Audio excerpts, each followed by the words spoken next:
Headlines की तरफ।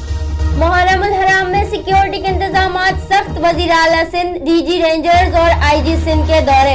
लाहौर में सेफ सिटी कंट्रोल रूम में जुलूसों की कड़ी निगरानी की गई। भारत ने अपनी हठधर्मी दिखाने में कोई कसर न छोड़ी, मुज़ाकरात से फिर भागने लगा। कल वज़ीर ख़ारजा मुलाकात का ऐलान किया और आज इनकार कर दिया। वज़ीर आज़म इमरान खान ने भारत को मुखलिसाना पेशकश की थी। भारतीय वज़ारत ख़ारजा के तर्जुमान ने कप्तान की पेशकश को भी साजिश करार दे दिया।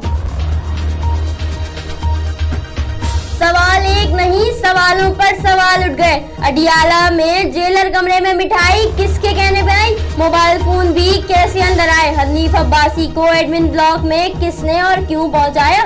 पंजाब हुकूमत से 2 रुकनी कमेटी ने तहकीकात का आगाज कर दिया। जेल सुप्रिंटेंडेंट सादुल्ला गोंदल समेत दीगर अफसरान से राबते।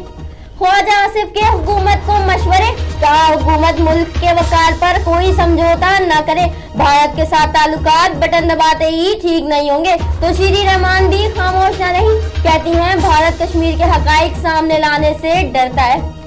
दुनिया भर में मुहर्रम उल हराम का निहायत अकीदत एहतराम। शहर शहर में नवासा रसूल हजरत इमाम हुसैन की पुरसादारी। मुल्क भर में मजालिस और जुलूस। मजालिस आज़ा में शोहदाए करबला को खराज अकीदत पेश किया गया। सऊदी अरब सी पैक पर 10 अरब डॉलर की सरमायाकारी करेगा। गवादर में ICT कायम होगा। PTI रहनुमा उस्मान डार का ट्वीट। वजीर इत्तलात फवाद चौधरी कहते हैं सऊदीया को तीसरा पार्टनर बनाने से पहले चीन को एतमाद में लिया गया। अरब अमारात भी भारी सरमायाकारी पर राजी है।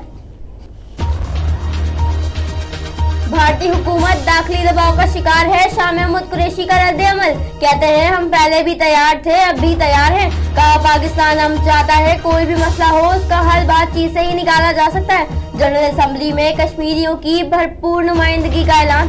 फिल वक्त इतना ही। मजीद खबरों और अपडेट्स के लिए विजिट कीजिए हमारी वेबसाइट csnlive.tv। इसके अलावा आप हमें ट्विटर और फेसबुक पर भी ज्वाइन कर सकते हैं। देखते रहिए CSN।